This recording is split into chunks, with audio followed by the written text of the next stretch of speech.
What's going on, everybody? It's Sacred Eagle. So today I wanted to take time to talk not only about the Browns game later today, but focusing on the Falcons, focusing on week 1 because, guys, it's 2 weeks away. It's insane. I feel like it was just yesterday I was sitting here talking about, how my team never got the credit it deserved, how we overcame everything and we won the Super Bowl, and now here we are almost 7 months later, and we're about to start up a brand new season where we're on the road to repeat. We're going to try our hardest to get through this year and become a Super Bowl 53 champions. We got to put last year in the past. As much as I don't want to, as much as it's still ingrained in my memory like it was yesterday, we got to move on. And tonight, it's another day to just evaluate. I'm not taking into account any good or bad, not taking anything too seriously like I used to, mostly because it's this feeling that, you've actually had success. And when I say success, I mean legitimately winning a championship in this sport. We haven't won one since 1960. We finally win one for the 2017-2018 season. Fast forward another year, we're, prepping ourselves to do the same thing, but it's a completely different mindset. It's a completely different situation. Yes, we're the reigning defending Super Bowl 52 champions, yes, but at the same time, we're still trying to recover from last year.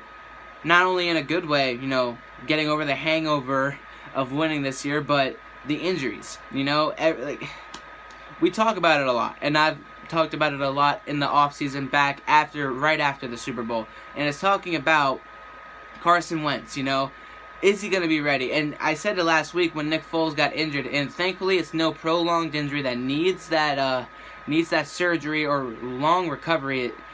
It's just a sprain, and he's most likely going to play a little bit tonight. So hopefully Foles, if needed to start in 2 weeks, can get into that rhythm now. Sure, he's not having Alshon, he might not have Aguilar, but at the same time, you get those reps, it helps you out a lot.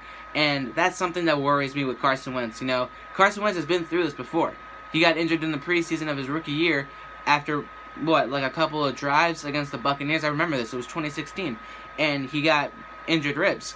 And we were banking on Sam Bradford to be our starting quarterback. And I remember how upset I was when we traded Sam Bradford just 8 days before week 1 and said that Carson Wentz is going to start. I was furious because, number one, this was not only Carson Wentz's rookie season, but this was also Doug Peterson's rookie season as a coach, and I was not happy with this late announcement that Carson Wentz is going to start after getting, whatever rib injury he had right in his first debut as an Eagle in preseason week 1. So, looking back at that and comparing it to now, Carson Wentz is injured again, Nick Foles is a little banged up, and we're 2 weeks away from week 1, and we don't know who our starter is going to be. And it's not like we're worried about that. Of course we're worried. It's just more so is everybody going to be ready? Not just Nick Foles and not just Carson Wentz. Alshon Jeffrey, is he going to be okay with the rotator cuff surgery that he had, that he's still rehabbing over? Brandon Graham with the ankle surgery, is he going to be okay? Nelson Aguilar, he's been battling injuries the last couple of weeks. Corey Clement's been battling injuries this last week. Jason Peters is still rehabbing over the torn ACL he suffered. Same with Darren Sproles. There's Jordan Hicks with the torn Achilles. It's still the same team because we're still battling injuries like last year. We're still battling adversity. No one's going to say that we're underdogs, but in a sense we are because of how much adversity is still on us and still how much is on our shoulders to repeat again. And I have, in full belief, a chance. I believe we have a chance to do it again. I personally believe that. We just have to get through our own division and our own conference. It sounds simple, but it really isn't.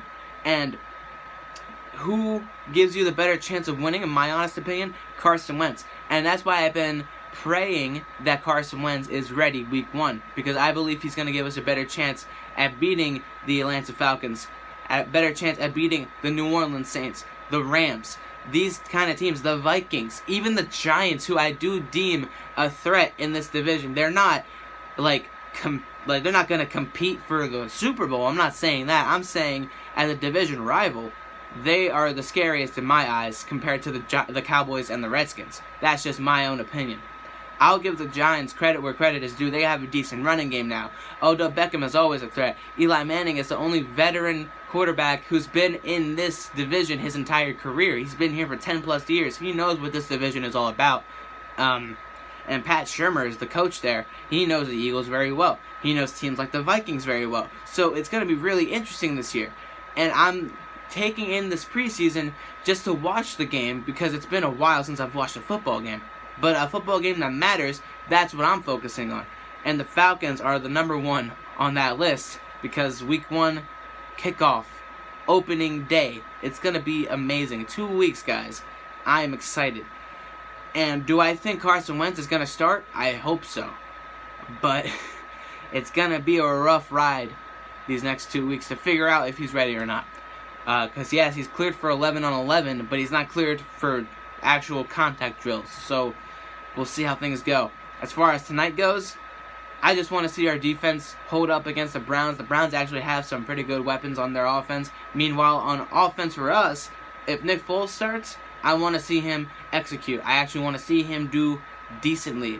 Get you one drive down the field. For 3, that's fine with me. For 7, even better.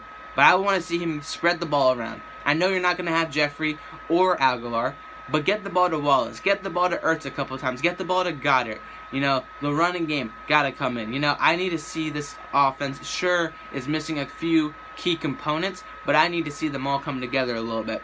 And same thing goes for the offensive line. I need to see Big V actually block somebody this time. If he had actually blocked a guy, who knows? Maybe Nick Foles wouldn't have suffered a strained arm or shoulder or whatever. So let me know what you guys think in the comments down below. Who's going to start week 1? Are you guys as excited as I am for week 1? Because you can tell I'm very excited. And I'll see you guys later. Peace out, guys.